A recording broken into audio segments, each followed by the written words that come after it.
bonsoir. Comment allez-vous? Je sais, c'est assez inhabituel de se retrouver dans un cadre tel que celui-ci. C'est notre petit cadeau de Noël en avance pour vous. Concrètement, on a vu que lors des GT, lors des tutos, certaines méthodes étaient assez mal comprises par vous. Et on s'est dit que faire des vidéos explicatives de méthodes, donc assez concises que vous pourrez revisionner, serait quelque chose d'assez utile. Et on espère que cela vous fera plaisir et que ça vous permettra de devenir meilleur, parce que c'est vraiment ça notre objectif. Donc, avec moi tout d'abord, on va se retrouver sur de la thermodynamique. Je sais que vous adorez ça, moi aussi. Non, bon, blague à part. On va traiter plusieurs points de thermodynamique qui sont assez compliqués, chacun pris séparément, et du coup, qui j'espère permettront de débloquer la situation. A noter que tout ce qui est présenté dans ces vidéos est tiré d'annales que vous ne retrouverez pas. Ce sont des annales de Descartes, donc un peu anciennes. Je sais, ça fait un peu dinosaure dit comme ça, mais tout va bien. Et justement, qui sont ultra représentatifs. Donc tout ce dont on va parler peut retomber dans un examen. Commençons donc l'exercice numéro 1, du coup, qui va être de déterminer la régression linéaire correspondant à notre réaction. Donc notre réaction, c'est celle que je vous ai évoquée précédemment. Voilà. PEP plus ADP plus H+, donne ATP plus pyruvate. Donc, on va tout d'abord regarder les données qu'on nous donne. Très important dès le départ. On nous donne un pH égal à 7. C'est-à-dire que notre solution va être neutre. On verra à quoi ça nous sert plus tard. On nous donne le delta RH et le delta RS. On se rappelle, s'il vous plaît, que le delta RH, ça correspond à la chaleur dégagée lors de la réaction, et que le delta RS correspond, lui, au désordre. On fait bien attention aux unités, d'accord? Première chose à checker, on est en kilojoules par mol, là on est qu'en joules par mol, donc attention conversion. On va faire une conversion plus tard lorsqu'on en aura besoin. Maintenant, regardons ce côté-là. Donc, vous allez avoir différentes droites pour votre régression linéaire, et il va falloir déterminer laquelle est la bonne. Comment on fait ça? Tout d'abord, il faut qu'on arrive à déterminer le modèle de notre régression linéaire. Le modèle, c'est juste, si vous voulez, ce qu'on va pouvoir noter comme y égale bêta 0 plus bêta 1 x. Ça va être notre modèle. C'est-à-dire qu'en fait, notre courbe, ici notre droite, ça aurait pu être une courbe si c'était une vitesse d'ordre 2, va suivre ce modèle. Et en fait, pour retrouver ce modèle, on va devoir venir faire une petite démonstration, mais qui, je vous l'assure, n'est pas très compliquée. On va d'abord poser delta RH0 qui est égal à moins RT ln de k. Formule du cours, à connaître impérativement s'il vous plaît. On place aussi que delta RG0 était aussi égal à H moins TS. Encore une fois, une formule du cours à savoir. On regroupe les deux membres. Donc, on pose donc notre équation, c'est comme si on disait x égale à x. Ça paraît normal. Et ensuite, on va venir chercher à isoler notre ln de k. En isolant ln de k, on se retrouve donc avec moins delta RH0 sur RT moins T delta RS0 sur moins RT. Donc, on simplifie les T. Le moins ici devient un plus là. Et on aboutit à notre équation, à notre modèle. Ça, on peut le relier directement à ceci. C'est notre modèle. Maintenant qu'on a ça, ici, il faut qu'on fasse quelque chose. Un modèle, ça a toujours une variable, une pente et une ordonnée à l'origine. Et donc, maintenant, il faut qu'on arrive à retrouver ça dans notre réaction à nous. Donc, ça, c'est notre modèle. Donc, appelons-le Y. Ça, on va voir que ça va être notre variable. Et donc, maintenant, on sait que la variable est multipliée par la pente. Donc, tout ce bloc-là va être notre pente. Et ici, on va avoir notre ordonnée à l'origine. Maintenant qu'on a ça, on peut enfin regarder les graphes. Ok, donc, qu'est-ce qu'on sait maintenant sur notre modèle?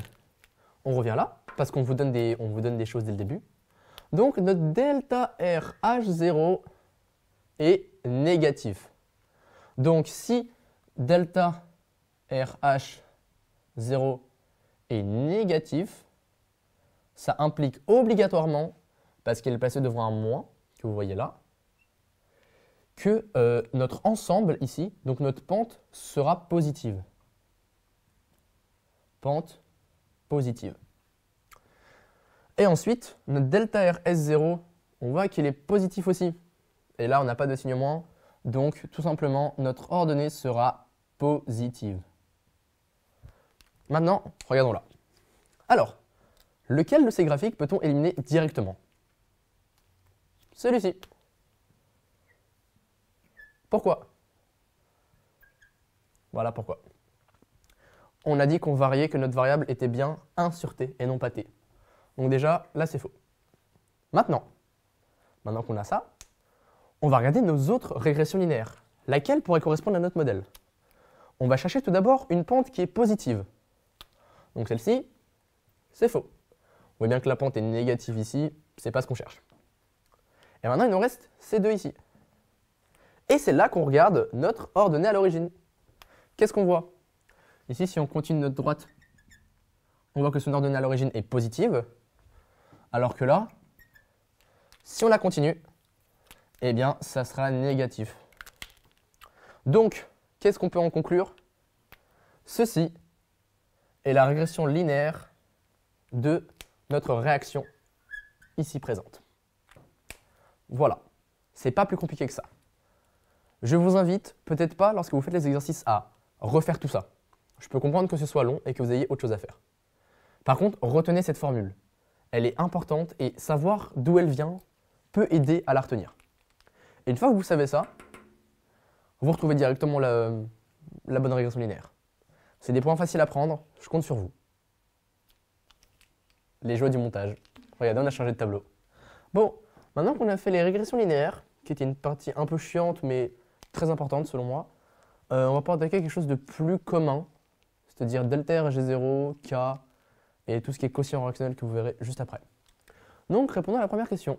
Déterminer delta RG0. Comment on fait? On a deux formules qu'on a vues déjà tout à l'heure. Donc, une qui relie le logarithme de notre constante à l'équilibre à la température et à une constante, et une autre qui relie notre enthalpie avec encore une fois la température et l'entropie de la réaction. On voit que c'est deux formules qui sont assez différentes et je vous conseille vraiment d'adapter la formule que vous utilisez à l'énoncé. Là, dans notre énoncé, vous ne pouvez pas calculer concrètement delta RG0. C'est pour ça qu'on vous le donne et on en aura besoin tout à l'heure. Mais ce qu'il fallait, en fait, le point ici, c'est que ici, attention à l'unité. Ça doit être en Kelvin, impératif. Même chose ici aussi. Des Kelvin. Et ça, convertissez-le. Là, c'est des joules par Kelvin-1 par mol-1. Alors que là, on est en kilojoules par mol. On voit bien qu'il y a un problème. Donc ça, vous le convertissez en kilojoules par mol-1 par Kelvin. Bon, j'ai juste inversé, mais c'est la même chose.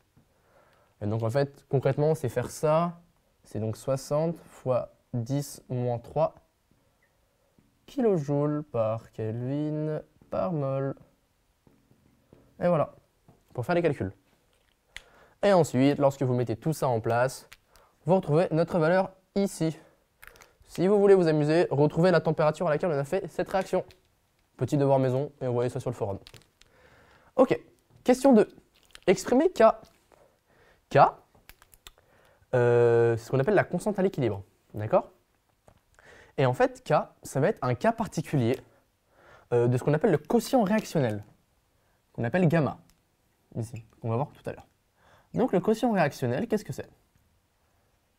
C'est un quotient. Et on va avoir au numérateur le produit, donc de 1 à n, des activités, actes, acti, des produits, donc prod, le tout élevé au coefficient stoichiométrique. Et au dénominateur, on va avoir le produit de 1 à n des activités des réactifs cette fois, encore une fois élevé au coefficient stoichiométrique. Ça, c'est une formule qui est générale, d'accord? Et c'est maintenant qu'on va venir l'adapter à notre cas, parce que c'est ça qu'on cherche. Ok, l'activité. C'est quelque chose d'assez... l'activité chimique, c'est quelque chose d'assez ambigu, que les gens n'arrivent pas bien à comprendre. Il faut retenir 4 cas. Si on a un solide, l'activité vaut 1. Très dur.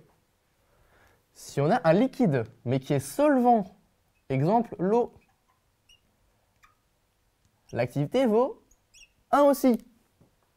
Très dur. Si on a un soluté, cette fois, attention, l'activité, c'est la concentration. Donc ici, concentration divisée par la concentration de référence, donc 1. Pourquoi? Parce qu'en fait, l'activité est une grandeur qui est adimensionnée. Hop. C'est-à-dire qu'en fait, elle n'a pas de dimension, donc elle n'a pas d'unité. Et donc là, si j'ai des moles par litre, je suis obligatoirement obligé d'avoir ici des moles par litre aussi. Comme ça, là, il n'y a pas d'unité. Et enfin, dernier cas, c'est un gaz. Si c'est un gaz, ça va être la pression partielle de ce gaz, hop, PI gaz, sur P0, qui correspond à 1 atm. Encore une fois, pour ce souci d'unité, pour que là, on n'ait pas d'unité à la fin. Et je rappelle aussi que la pression partielle, juste voilà, PI, c'est la fraction molaire du gaz fois la pression totale.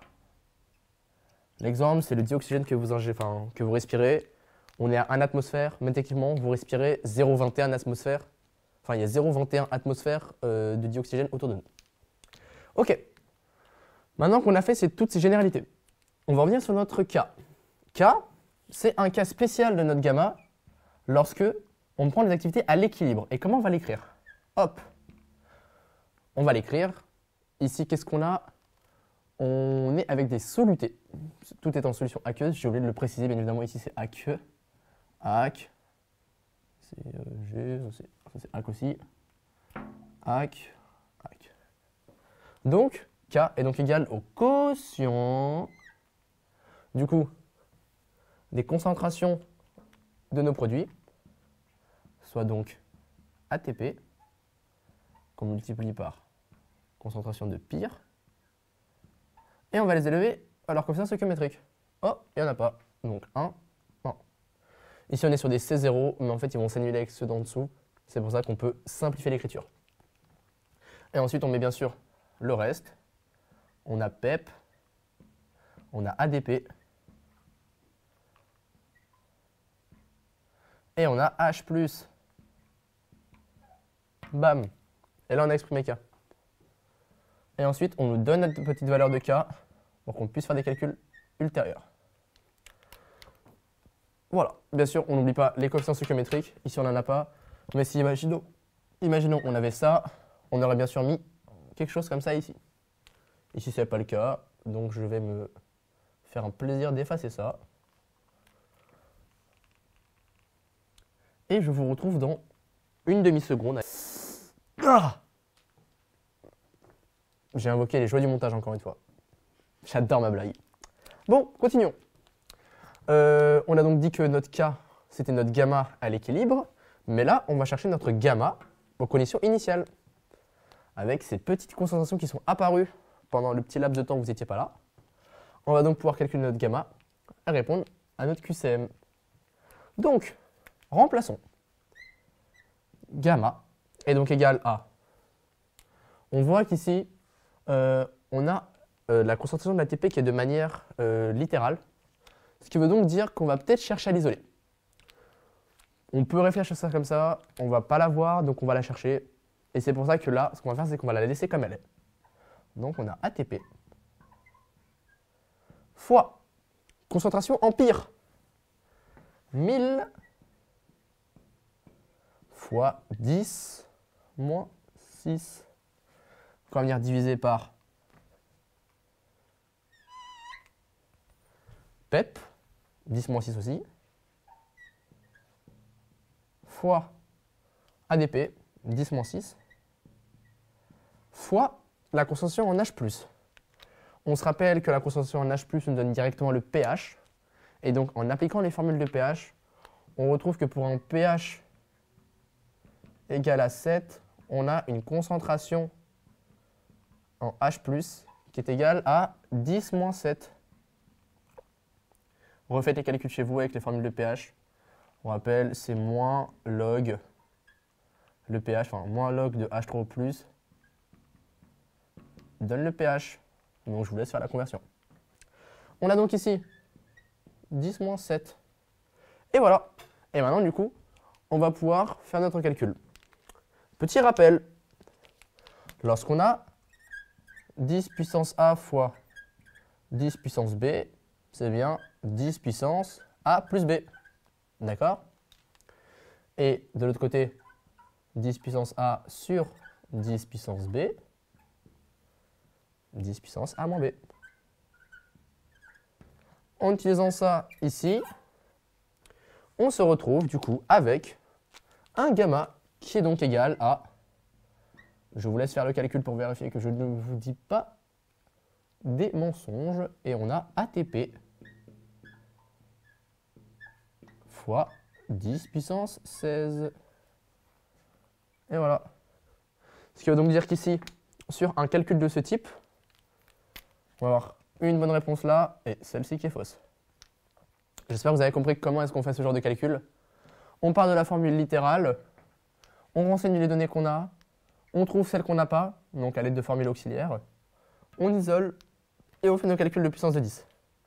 Imaginons, ici, on avait eu un fois 3, par exemple. Aucun rapport, mais fois 3. Ce qu'on va faire, c'est que ce fois 3, on va venir l'isoler avec l'ATP pour seulement laisser que les puissances de 10 entre elles. Et comme ça va faciliter les choses. Ce qui nous aurait fait finalement, au final, si on regarde le 3 là, ça nous aurait fait 3 fois ATP fois 10 puissance 16. Ça ne change rien. Juste voilà. Séparez bien ce qui est puissance de 10 et ce qui ne l'est pas. Et ça vous évitera énormément d'erreurs. Question C et question D. Alors, réaction sens direct ou sens indirect. Comment on fait ça? On se rappelle que notre delta RG, 0,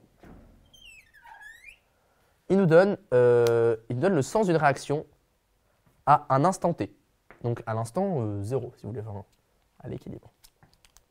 Donc, on va venir jouer sur la formule du delta RG tout court. On va changer de couleur pour que vous voyez bien. On a donc delta RG qui vaut donc delta RG0 plus RT et ln de gamma. On est d'accord? Parce que là, on se place à n'importe quel instant T de la réaction. On remplace ça, ça vaut bien moins RT et ln de K. C'est la définition même de notre delta RG0. Auquel on additionne RT et ln de gamma. Et maintenant, on place les RT tous d'un côté. On isole ceci, ce qui nous fait du coup moins RT fois ln de gamma sur K. Je vais l'enlever moi-même. Non, voilà. Parce qu'en fait, justement, le moins ici, en l'annulant, ça nous permet de bien mettre le gamma sur le K, ce qu'on cherche ici. Parce que ça nous est utile plus tard. Donc, ça, c'est notre formule quand elle est condensée.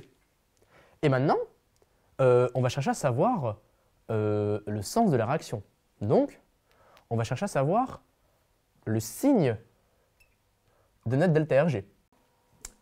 Alors, où est-ce qu'on en était? On était là. Donc, on a cette formule. J'ai perdu mes stylos entre-temps. J'ai retrouvé mes stylos. Donc, on a cette formule. RT fois ln de gamma sur K. Maintenant, on va étudier nos deux items. On nous dit que la réaction sera dans le sens direct pour ATP qui est supérieur à une certaine concentration et que là, ce sera dans le sens indirect. Et ben, je vous propose d'aller le tester. On va prendre du coup un cas totalement random qui est qu'on veut que notre réaction soit dans le sens indirect. Qu'est-ce que ça implique que ce soit dans le sens indirect? Ça implique que notre delta RG sera positif. Il y a une petite erreur ici. Donc, pour que le delta RG soit positif, il faut donc que tout ce quotient-là soit supérieur à 0. Donc, il faut qu'il soit positif. Donc, ça implique que gamma est supérieur à K. Jusque-là, ça va? Ok. Maintenant qu'on a ça, on va remplacer. Donc, on a dit gamma supérieur à K. Gamma, on l'a trouvé juste là. Donc, c'est ATP fois 10, 16, qui doit être supérieur à K, qu'on a déjà, qu'on nous a donné en fait dès le début. Égal à 10, 11. Petite manipulation algébrique. On a donc ATP qui doit être supérieur à 10 puissance 5. Moins 5. Mol par litre. Molaire, ça le grand M, c'est comme si on avait des moles par litre. Voilà, au cas où. Donc, maintenant qu'on sait ça, donc si ATP, la concentration d'ATP est supérieure à 10-5 molaires, alors notre gamma sera plus grand que notre K, ce qui implique donc que delta RG sera positif, et donc on a le sens indirect. On s'y retrouve. Donc, regardons nos items. On nous dit, est-ce que la réaction sera dans le sens direct ou indirect pour ATP qui est supérieur à 2 fois 10-5? Alors, si je ne m'abuse, 2 fois 10-5, ça reste supérieur à 10-5. Parce que ça, c'est comme si je faisais 10 fois 5 fois 1. Donc, il me semble que 2 est supérieur à 1, aux dernières nouvelles. Donc, notre réaction, elle est bien favorisée dans le sens indirect, à cause de tout ça. Parce que du coup, notre ATP a dépassé la concentration qu'il nous fallait pour favoriser la réaction indirecte. Et c'est pour ça que dans ce cas-là, notre réaction sera indirecte. Petite question. Lorsque le delta RG est positif, on appelle ça une réaction endergonique 1 ou exergonique 2. Vous avez eu 3 secondes. Donc, la réponse, c'est que lorsqu'on a quelque chose qui est exergonique, donc exergonique, ça va être négatif. Comment on retient ça? Il y a quoi dans exergonique? Il y a X. Et vos X, c'est négatif, d'accord? Avancez les refs. Avancez dans votre vie, on a d'autres choses à faire. Il y a des partiels qui arrivent, il faut se la donner. Et endergonique, du coup,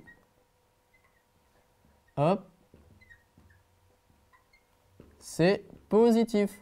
Et ici, on parle bien du signe de delta RG. Voilà. Attention, bien évidemment, à ne pas le confondre avec exothermique et endothermique, qui, eux, se réfèrent à la température. Et voilà, j'espère que cette petite vidéo de rappel sur la thermo vous aura permis d'y voir un peu plus clair, de combler quelques lacunes. Gardez bien en tête que tout ça est très représentatif, étant donné que ça a été tiré d'une annale Descartes 2015, qui, je pense, est plus dur que ce que vous aurez à l'examen, sans m'avancer, mais que ça reste très représentatif. Et n'hésitez pas à la revisionner autant de fois qu'il faut, parce que c'est des méthodes qui tombent tout le temps. Courage, on est de tout cœur avec vous.